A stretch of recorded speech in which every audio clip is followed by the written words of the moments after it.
Welcome back.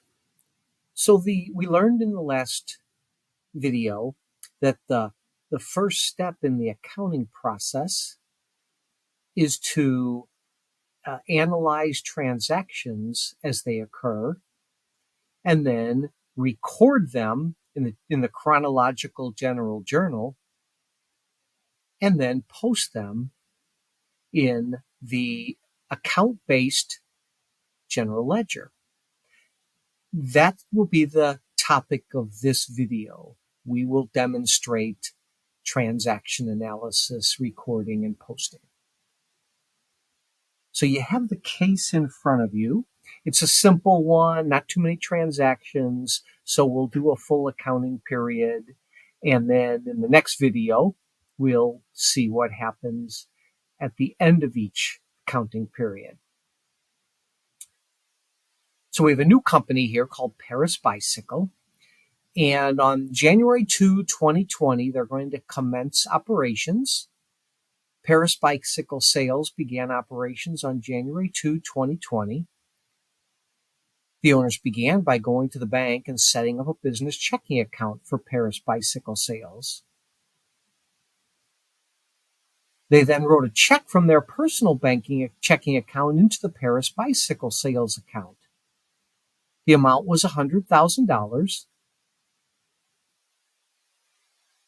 The company, in return for the $100,000 of cash, issued 10,000 shares of no par value common stock. Thus, after this transaction, the company now has $100,000 and the owners each have the claim on the asset as evidenced by their ownership of all of the 10,000 shares of common stock. Okay, so we've certainly began, even in our setup to this transaction, analyzing the transaction at the end there. Okay, now here's what we're going to do. So I'm going to pull this down for a moment. And each time we are first going to do a transaction analysis in the spreadsheet form. This will demonstrate to ourselves what is the impact on the accounting equation and hence the financial statements ultimately. After we analyze the transaction on this spreadsheet, we will then record the transaction to the general journal and post it to the general ledger. Now, this process that we're going to start with, this transaction analysis, after you get good at it, usually people are able to simply start by debiting and crediting the appropriate accounts in the general journal and then posting to the ledger. So this is not a step you'll have to do the rest of your life. Indeed, with accounting systems, once we've mastered the accounting cycle, most of this is automated now. But we certainly need to know how accounting systems are carrying out the accounting for the company. Okay, so in this transaction, remember we went to the bank and we wrote a $100,000 check to the company, which made our personal life $100,000 less wealthy, but now we're investing in our company. We're doing the financial statements of the company. Thus, what we have going on here at the perspective of the company is we have assets going up by $100,000 on the left side of the accounting equation. Remember, assets equal liabilities plus shareholders' equity. And then the shareholders' equity is going up by $100,000 because we aren't incurring any liabilities. So the company, after this transaction, has a balance sheet that has $100,000 of assets, all the claim on those assets all being that of the shareholders. All right. Now we've analyzed the transaction. Let's post it. Needless to say, I've already done the case, so what you're seeing here is my work, but ongoing, this is something that you'll write down.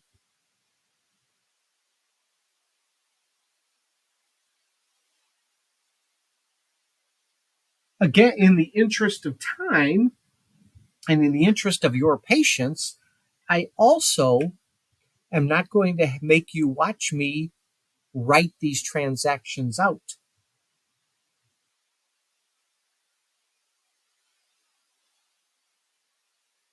So I've got them pre-done as well. Okay, so in this transaction, we have cash going up, an asset cash going up by 100,000, and we have shareholders' equity going up by 100,000. Okay, so we have the account cash, which is an asset account, increasing by 100,000. And remember that assets are increased via debits.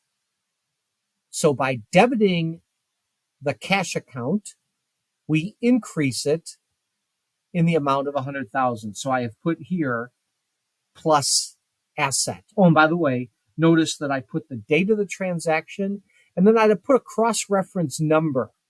That cross-reference number 1 refers to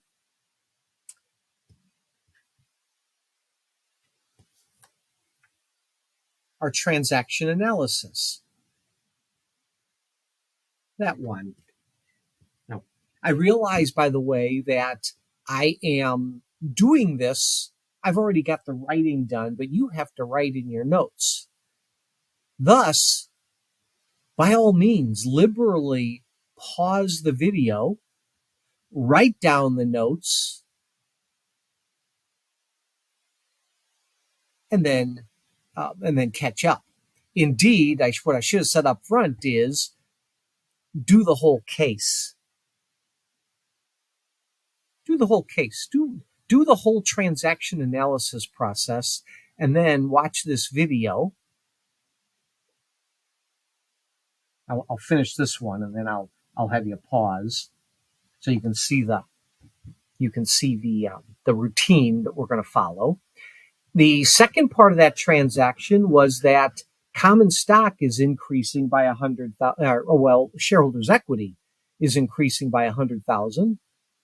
Shareholders' equity is increased with a credit, and the account is common stock. Now, notice, don't worry for right now that wording about no par. You'll learn what all that means later. All right. Again, go ahead now and do all the transactions for the month of January. When you're done, come back and finish the video. We will then close the books in another part of the case. So I'll lead you, I'll introduce that, and then you can work that part of the case. Indeed, I've cut it into a couple of parts. So you'll make the trial balance, and then we'll do the adjusting entries, and then we'll do the financial statement, the closing entries, financial statements, the closing entries, and we'll complete the accounting worksheet. So that's how we're going to do it. So, okay, go ahead and pause this video and work the rest of analyze the rest of the transactions.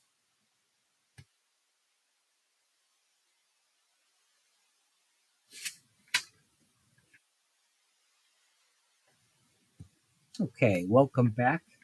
Hopefully you've found this to be a fairly straightforward case and you're doing great with it. Transaction 2 was the first thing the owners did then was, now that they have operating capital, they went out and rented a building for the operations of Paris Bicycle Sales. The rent on that building is $12,000 per year, and the landlord made the company prepay it on the first day of this year, and that will be the case ongoing. Okay. So you have already analyzed that transaction, and so I now will we'll work through the rest of these transactions, assuming that you have already finished all of the transaction analysis and now you're just checking your work. Please, if that is not true, go ahead and pause the video and do the rest of the transactions. Okay, so let's take this up again and let's do transaction number 2.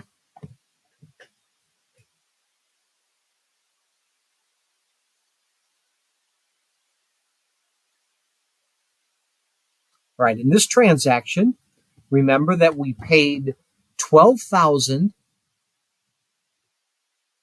for the rental of the building. And so certainly assets are going to go down by $12,000. You'll see that in a moment. So hopefully you have minus $12,000 written in with number 2. And then there's, well, what do we do with that?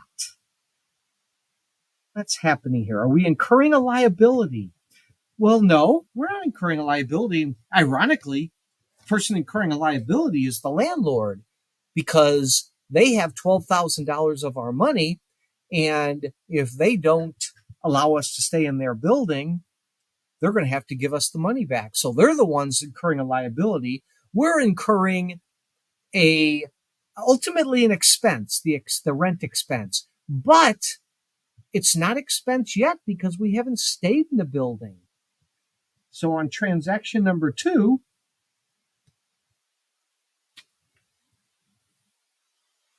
we actually just have a different asset. We've turned the asset cash minus $12,000 into the asset prepaid rent. And again, that's a common account name. You can call it anything you want as long as it makes sense to the essence of that transaction. That we now have a right that is worth $12,000 that will, of course, be used up over the year as we do business out of the building. All right, so that's the transaction analysis. Now we record the entry. And already I'm thinking to myself, and I bet I'm driving you crazy because I didn't post transaction number 1 to the general ledger. That's terrible. But I will.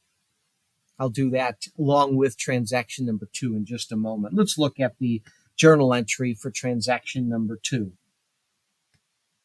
Oh, and by the way, in transaction number 1, I wrote to record issuance of 10,000 shares of common stock to shareholders in exchange for cash.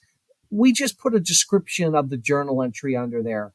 Believe me, it comes in so handy years later when we need to figure out what we were doing in that transaction. Often we know exactly what it is from the debits and credits, but often we don't. Transaction number 2. All right. We debit the asset that I'm calling prepaid rent for $12,000 to increase it. That's the increase of the asset named prepaid rent. And then the other thing on our transaction analysis was a decrease in assets. So we know we're crediting something, and that something was cash that we gave. And so to record the payment for building rent, and then a little bit about the rent, it's 12 months and $1,000 per month. So at this point, if you look back at your transaction analysis, we still have $100,000 of assets and $100,000 of liabilities. But we have changed the asset mix a little bit. We now have 2 assets. We have $88,000 of cash, and the company has $12,000 of the right to stay in that building or prepaid rent. All right, now let's post both of those. My bad on all this. Okay, this part of working the case with y'all, I'm gonna I'm going to do it a little more Spartanly. Obviously, in the real world, we would put this in Excel, and indeed, I have it in Excel. I have everything in Excel, but I wanted to do some of this so we can talk about it and you can see it building, and this is the part I'm going to do. Okay, so in transaction number 1, and by the way, I wrote in some classic accounts because I suspect, based on the nature of the transactions of a bike sales company, these are going to be relevant. But in reality, we make up the account names to represent the essence of what they are.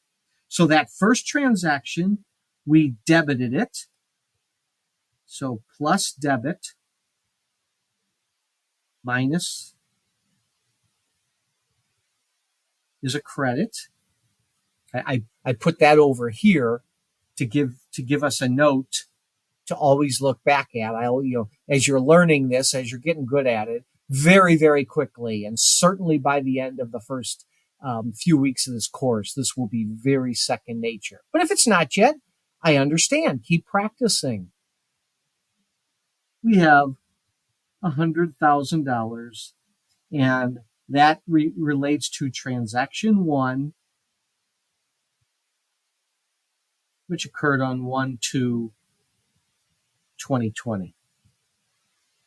All right. And so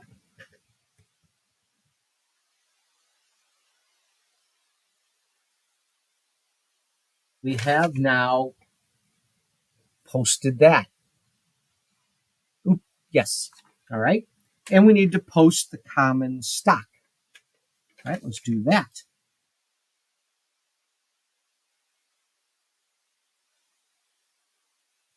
So this is the page of the general ledger related to the shareholders' equity accounts. And by the way, if you're not familiar with the term, these are called T accounts. These are just picture representatives of what's in the general ledger. In my Excel account, I have T accounts by column. Okay, and so the name of the account is common stock. It's a very common account name with a company, and it's a stockholders' equity account. So it is increased with a credit. Why is that? Simply because it's on the right side of the accounting equation. Everything on the right side of the accounting equation is increased on the right, and the credits are on the right. Everything on the left side of the accounting equation, assets, are increased on the left, and debits are on the left. And so we put 100,000 here. This was 1/2/20, and it was transaction number 2. So these are called our cross references to the general journal.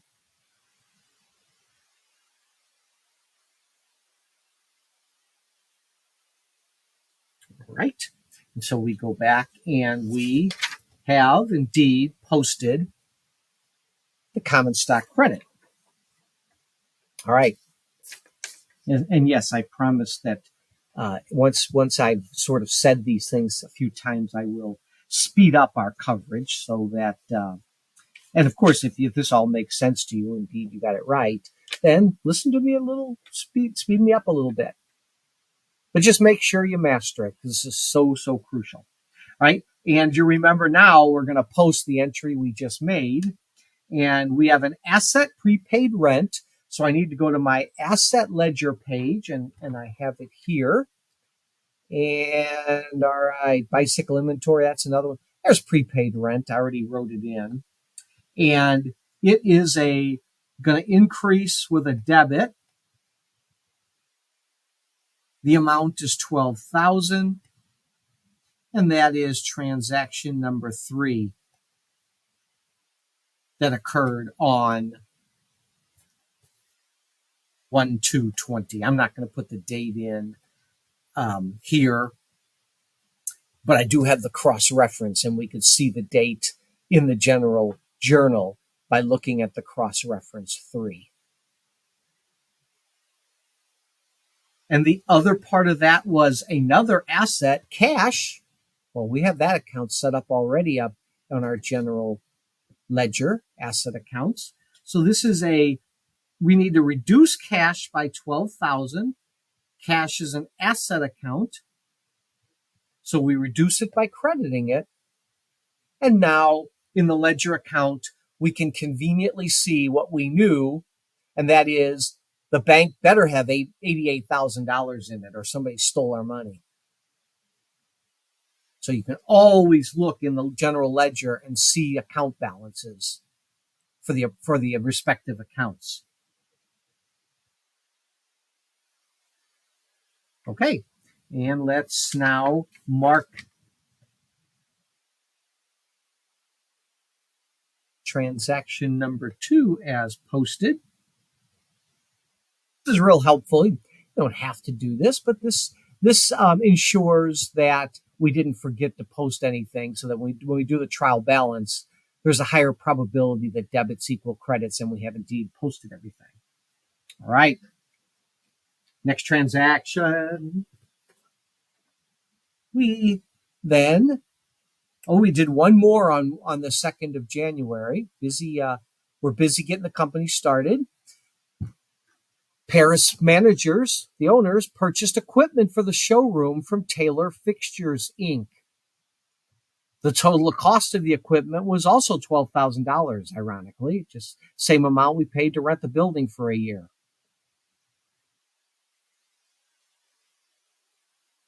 Paris paid this invoice immediately with a check from that bank account. So we know that's going to bring that cash account down to $76,000 after we've recorded and posted this. The equipment has an expected useful life of 10 years. That is, the owners expect that the equipment will be completely worn out at that point, so they will not be able to sell the equipment at that date. Oh, I'm sorry. That the expected useful life is 10 years means that it's going to be It's going to be there for about 10 years. What's in the parentheses is telling us there is no salvage value. If you heard that term in your previous courses, that means that we don't expect to be able to sell the fixtures at the end of the 10 years and get cash for them. If we did expect that, we would only depreciate down to that amount we think we're going to sell it for.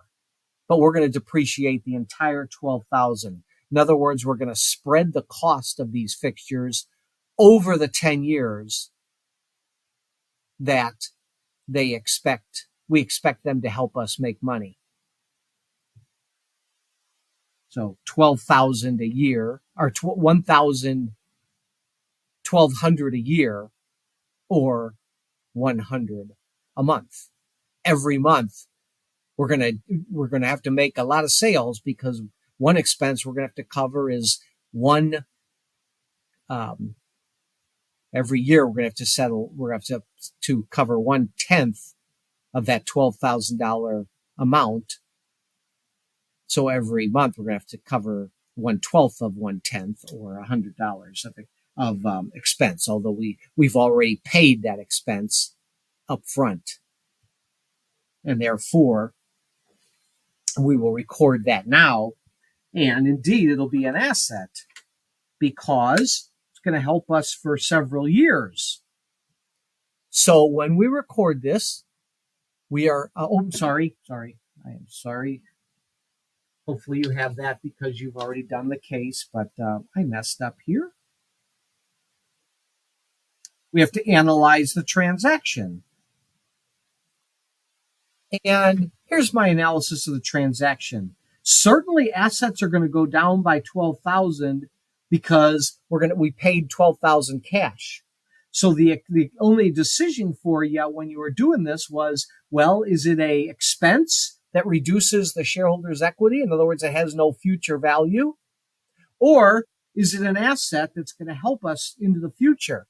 And in this case, it's an asset because they're going to be our fixtures, our sales equipment. We're going to put our bikes on those, and our showroom is going to use them and look real nice for the next 10 years. All right. So we need to now record that. We've analyzed the transaction, and there's the recording of the entry. Credit equipment. That's an asset account, often called property, plant, and equipment, because often we'll have the land, the factory, and the equipment in the factory. But in this case, it's just showroom equipment. You could call it showroom equipment if you wish. I called it a more general account name, equipment. And then cash is once again going down by 12,000. So let's post those. Let's start by crediting cash in transaction 3 for 12,000, and that brings cash down to 76,000. If you 100,000 minus 12,000 is 88,000. Minus 12,000 is 76,000. So if we go to the bank right now, we should have a cash account of 76,000. And now we have posted the cash. And we have an account here named equipment.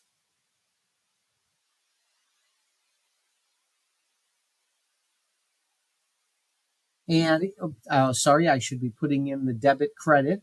It's a debit account increased with a debit for 12,000. Hopefully in your notes, you write debit credit here and debit plus. Okay. Eventually, we will have some accumulated depreciation of this equipment. At the end of every period, we'll take care of that because remember, it's being used up over the next 120 months, 10 years. All right. And so we have now posted the $12,000 debit.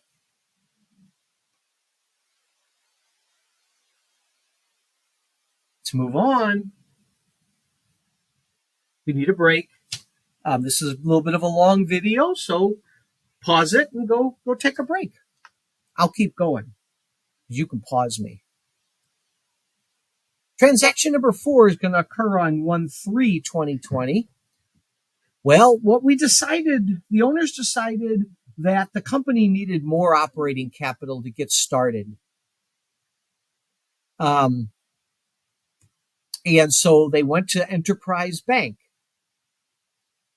And Enterprise Bank said, okay, we can make you a loan. We like the prospects. We think you'll be able to pay us back. We'll give you a 3-year loan for $60,000. And then under the bank loan negotiation terms, Paris must pay 10% interest semi-annually. That means they'll pay $6,000 a year, 10% of the $60,000 loan, but they'll pay it at 2 times. Specifically, interest payments are due to the bank on June 30 and July and December 31 every year for the 3 years. And then, of course, the company must repay the principal amount of $60,000 at the end of that 3-year period. We'll have the money out for 2020, 21, and 22. All right, let's analyze that transaction.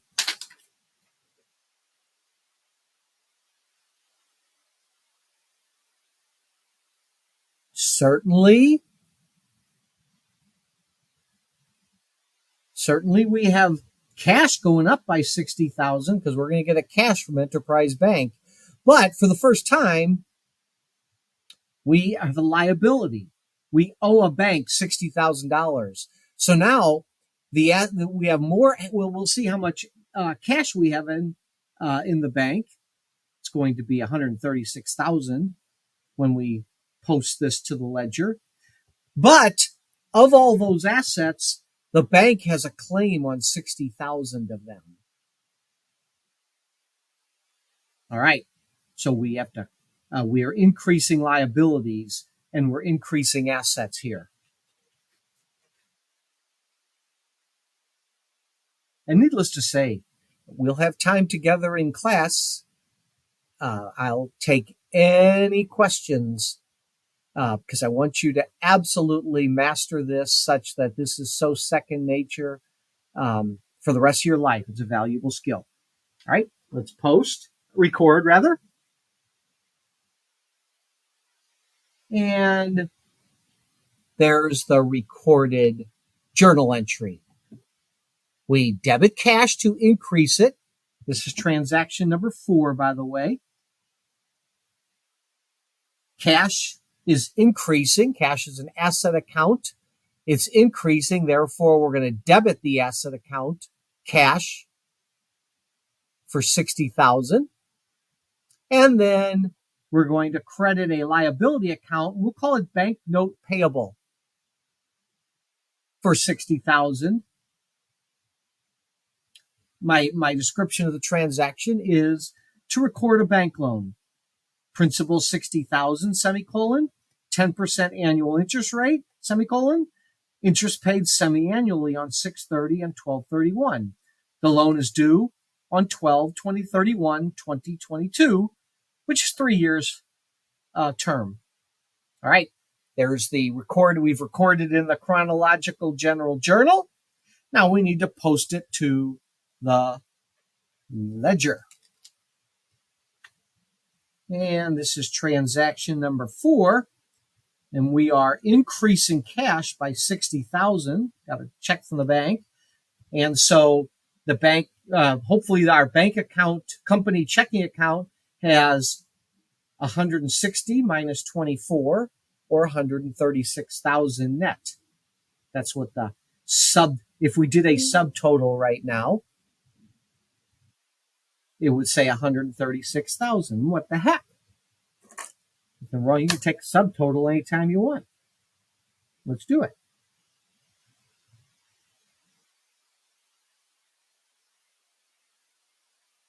And we, on T accounts, we indicate a total with a check mark. You didn't have to do that, but if you did it, nothing wrong with that. These are permanent accounts. They keep going. All right. And we know, and by the way, we can now we posted the debit to cash. And we have our first liability. Now, honestly, this nature of this business, I suspect at some point we're going to have accounts payable for our inventory that we buy. Let's put that in there, and let's make it down here. It's a little longer term. Bank loan payable, which is a liability, and it's going to come with interest. So let's go ahead and set up our interest payable account as well. It is also a liability, and since it's a liability account, it is increased with a credit, and the amount in this case is $60,000. We don't have any interest payable yet because that's going to accrue over time. Constantly. We'll deal with that later. All right. So this was transaction number 4, and we posted the credit. Good job. Let's move along.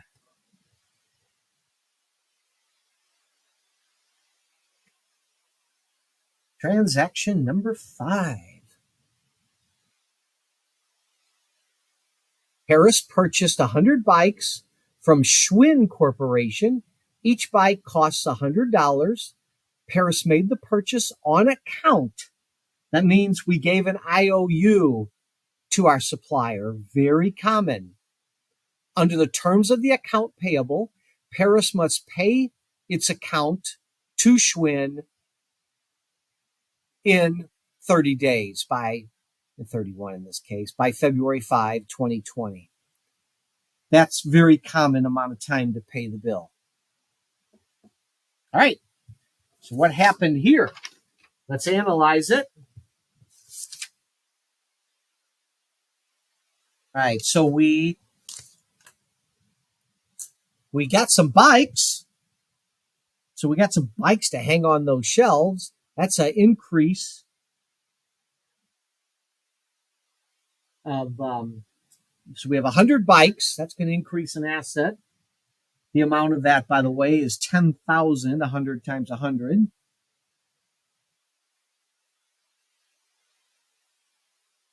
And we have an IOU for the bikes. So we also have another liability coming up, an accounts payable.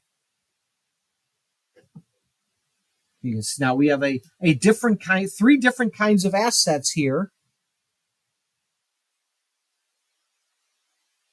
that are totaling $170,000.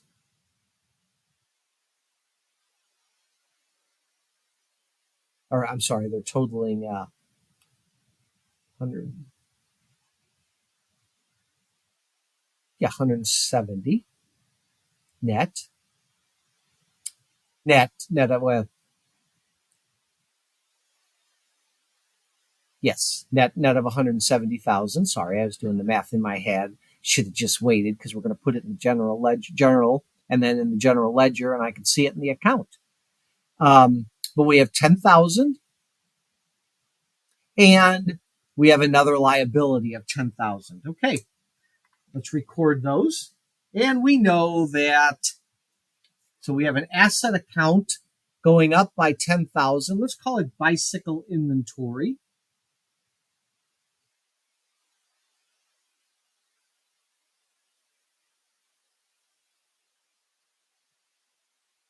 This is account 5. Transaction number 5 to cross-reference to the general journal. And the offsetting is an account payable. That's a liability account. Already have it. Remember, we already wrote that in. We anticipated we'll have this transaction. It's increased with a credit because it's on the right side of the accounting equation. The amount is 10,000. That is transaction number 5 as well for the cross reference. All right.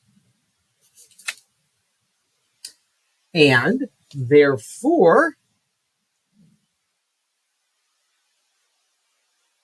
my goodness gracious, Steve, slow down. I didn't even put the I did that right to the ledger. That's not good at all. Sorry. My apologies.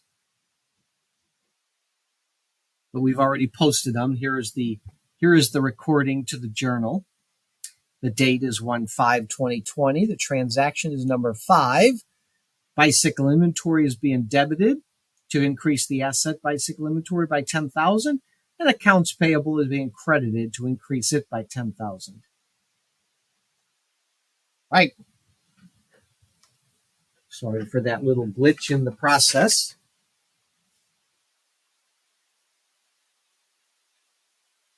Number 7. Transaction number 6. Transaction number 6. Well, here's an interesting transaction. Turns out that we got more space than we really need in that place we rented. Those bikes are fitting in there quite easy. So, hey, how can we use this additional space to make a little bit of money in our business? Oh, I got an idea. I'm not really good at fixing bikes. Let's partner with a bike repair shop. So Paris went out and sublet a corner of its rented shop space to Bike Repairers of St. Louis. Bike Repairers of St. Louis will pay $300 per month starting on January 10, 2020. Paris requires Bike Repairers of St. Louis to pay a whole year's rent in advance. All right.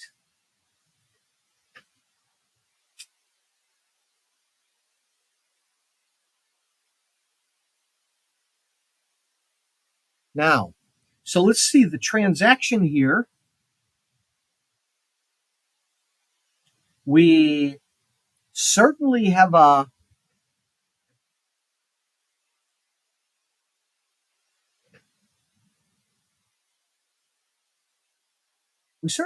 asset here because we got a check for $3,600, $300 per month for 12 months, and it had to be paid up front.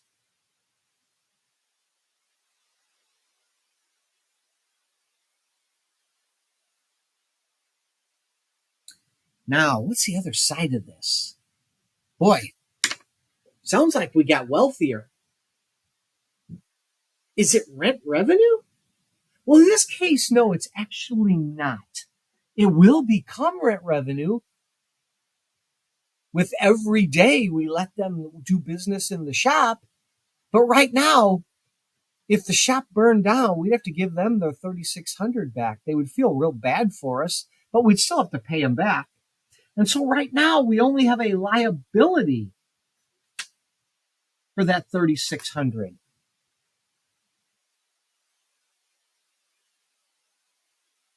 Which we will then turn into rent revenue over the next 12 months, $300 a month.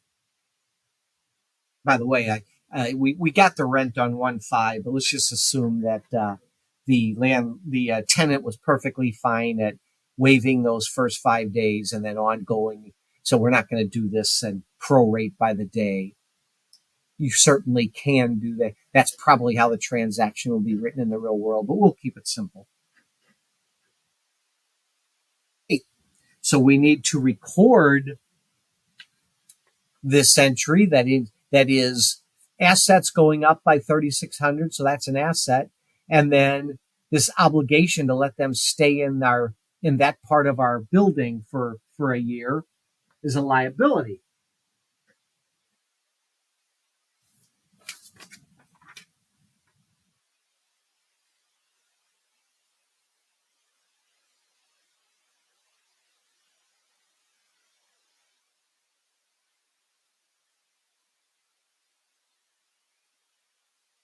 I have the wrong date on this. I'm sorry. 1/5/2020. And we're increasing cash by $3,600 and increasing a liability account. You call it anything you want. I called it unearned rent revenue. That will become earned rent revenue as they stay in our space. Okay, let's post that. So we have a $3,600. Did I post the last transaction?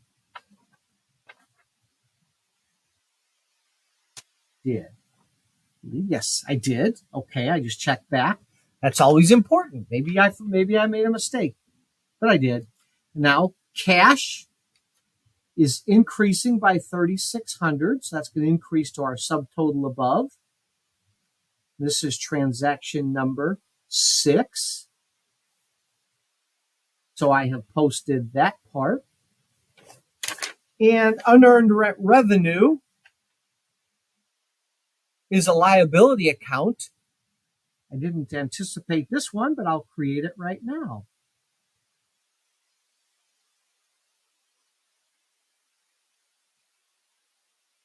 And I'll make myself a little note that this is a liability. Therefore, it increases with a credit. And it's going to start at $3,600 associated with transaction number 6 in our general journal. All right. And we have posted that. So let's indicate we've posted. And we move on.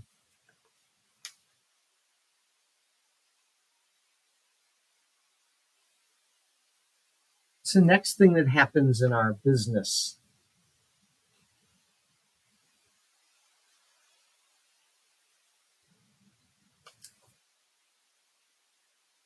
January 15th, we paid Schwinn $8,000 towards the outstanding balance owed. Oops, excuse me.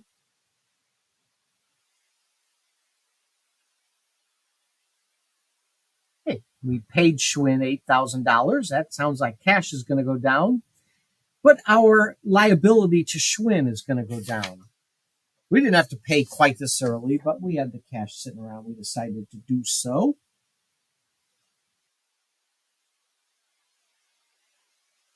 And so in our transaction analysis, I think you're probably getting pretty good at this by now.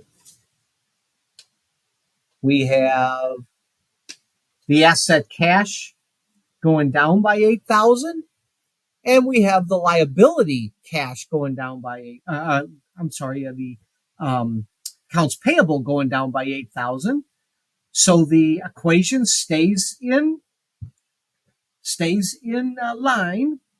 Assets equal liabilities plus shareholders' equity. And indeed, we could do this with every line, making sure that, so after transaction number 1, assets equal liabilities plus shareholders' equity.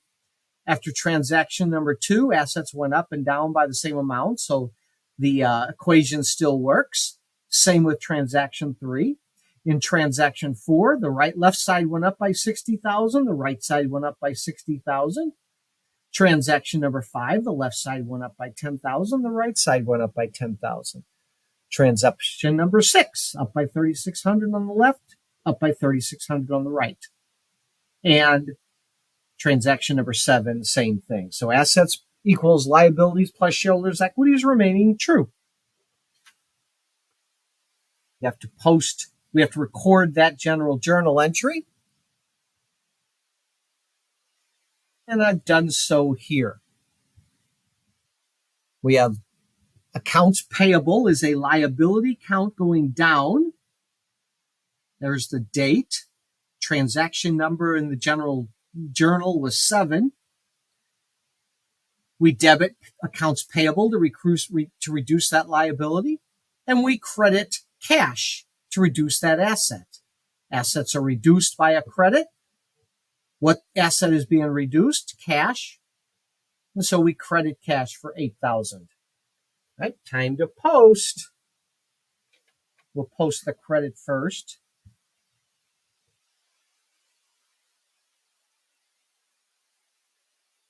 This was transaction number 7. And so we have posted that. And then we have the liability accounts payable being debited to reduce it.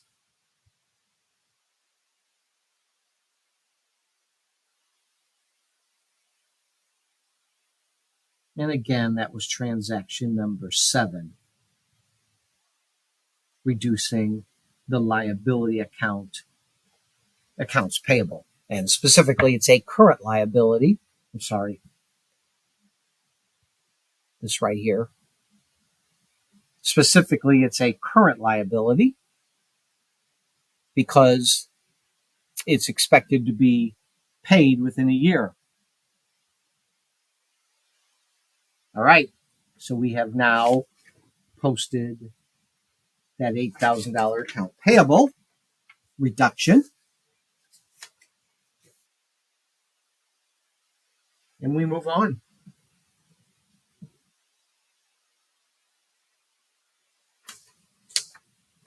Transaction number 8. Hey, we got a sale. All right. Our first success in the business. We sold 10 bikes to the Archway Two-Wheel Tours Company for $250 per bike. So we made $150 for each bike.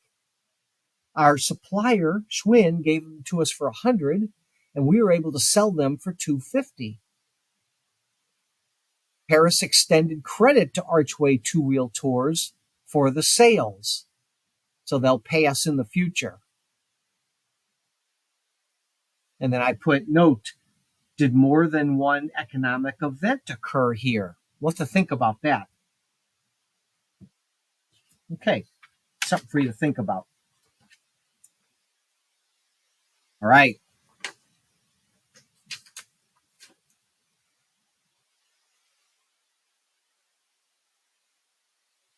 So here, when I analyze that transaction,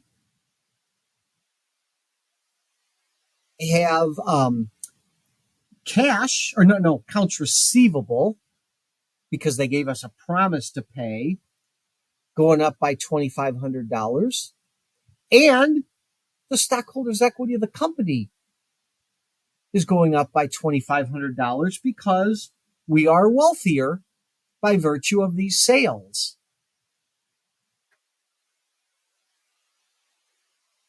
Now, what else happens simultaneously? No, what I can tell you is that it's perfectly reasonable that the customer took the 10 bicycles. We delivered them to their business.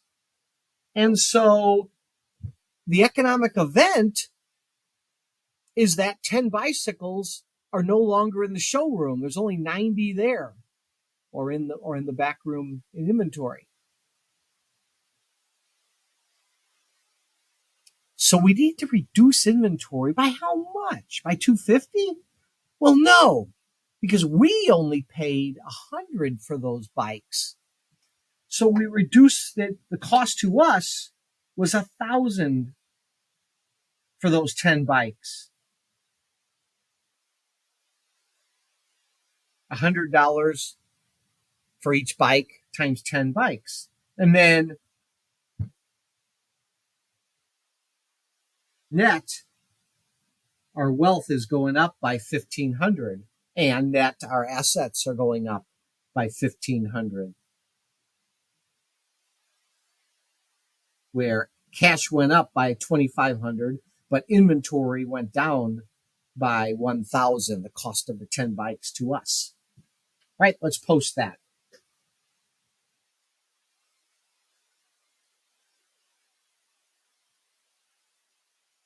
And I'm sorry, let's record that to the general journal. Transaction number 8 occurred on 1/18.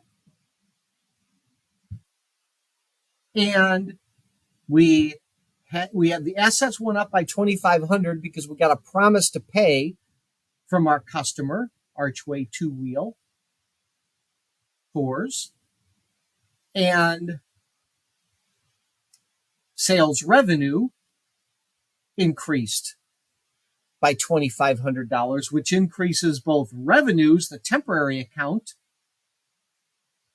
and when it gets posted to shareholders' equity, it increases shareholders' equity. So currently, we are crediting it to the plus revenue account, but when we do the closing entries at the end of the period, we'll zero that out and put it in shareholders' equity. So by virtue of increasing revenue or increasing shareholders' equity, all revenue account is a subsidiary account to retained earnings or a shareholders' equity account. We'll talk more about that at the closing entries time. So our description is to record sale of 10 bicycles. Cost of goods sold is an expense account. We increase it by 1,100 bikes. 10 bikes, I'm sorry, times 100 per bike.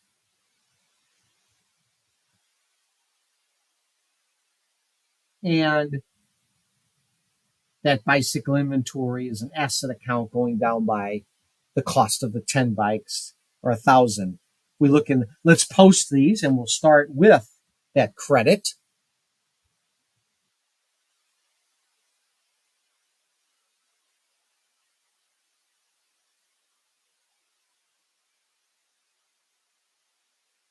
This was transaction number 9. And we have posted this.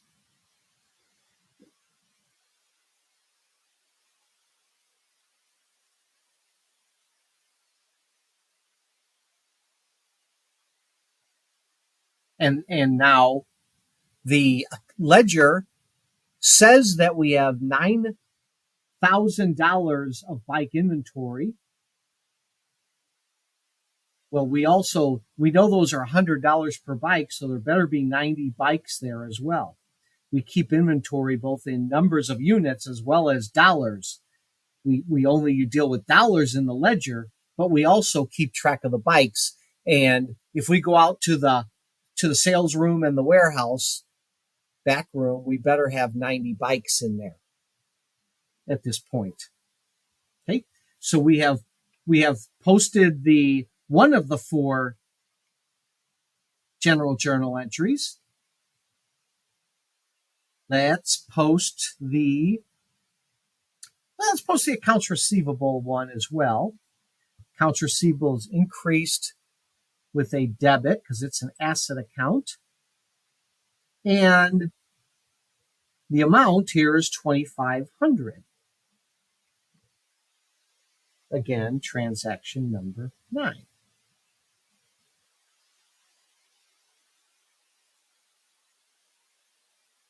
I'm sorry, transaction number 8. We could almost call this 8A and 8B. So now our ledger account says that somebody owes us $2,500, and we know from our subledger that that's the accounts receivable from Archway Two-Wheel Tours Company.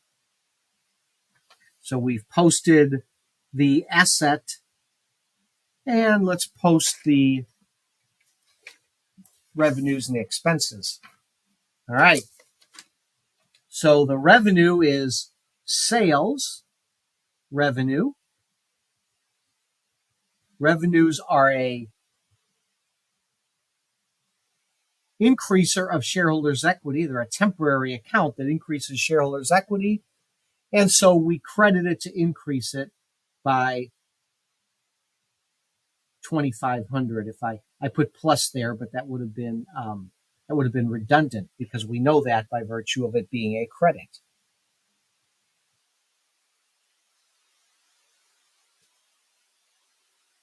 We have posted that, and we have to go to the expense accounts, and we have cost of goods sold. It's an expense account, temporary expense account. That increases with a debit, thus decreasing shareholders' equity when we close it to retained earnings at the end of the period. And the amount is $1,000, associated with transaction number 8.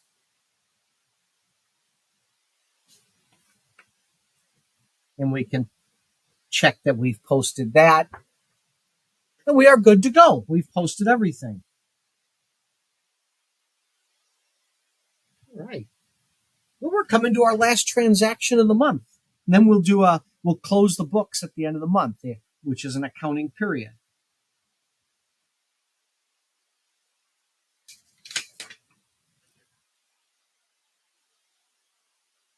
Transaction number 9.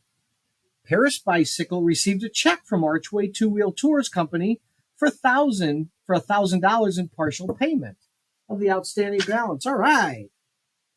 More good news at our company. More good news.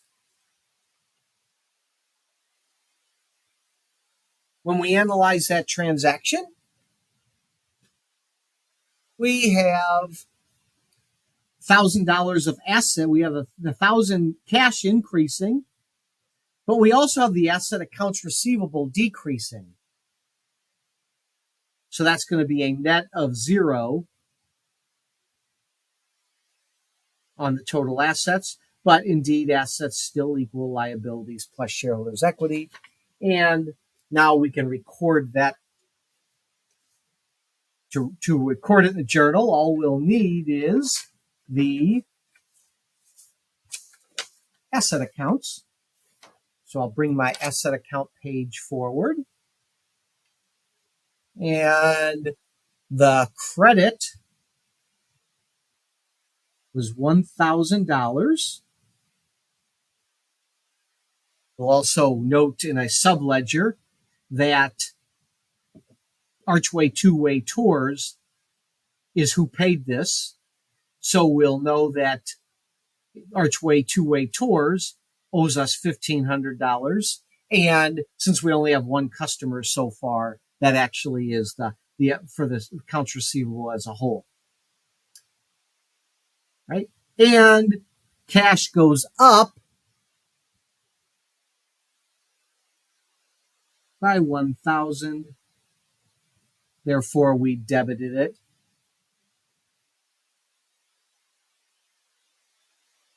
I was doing it again there. I am very sorry. I already posted it. Okay. Debit cash, credit accounts receivable for $1,000. That's transaction number 9. To record receipt of payment on account from Archway Two-Way Tours. Two-Wheel Tours, I'm sorry. Right? And that's the end of the month. We don't have any other transactions. Needless to say, in the real world, there will be thousands. Indeed, for big companies, millions, many millions of transactions each month. No sweat. We're good at this. We get good at this stuff. All right. That's transaction analysis. Sorry for the length of this video, but it's an important one. Make sure this makes so much sense that it's second nature to you. If you aren't there yet, please tell me how I can help you get there. It's a valuable skill. Once you know how to do this, you can already go out and get a terrific job. A lot of people will pay you a lot of money for bookkeeping services. Indeed, all CPA firms now have a bookkeeping arm. We got even more for you in mind, though. And with everything you learn, you'll be qualified for a job that even pays more, but you're off to a great start. Thank you for your attention. We will, in the next video, we'll see what we do at the end of each accounting period. Bye.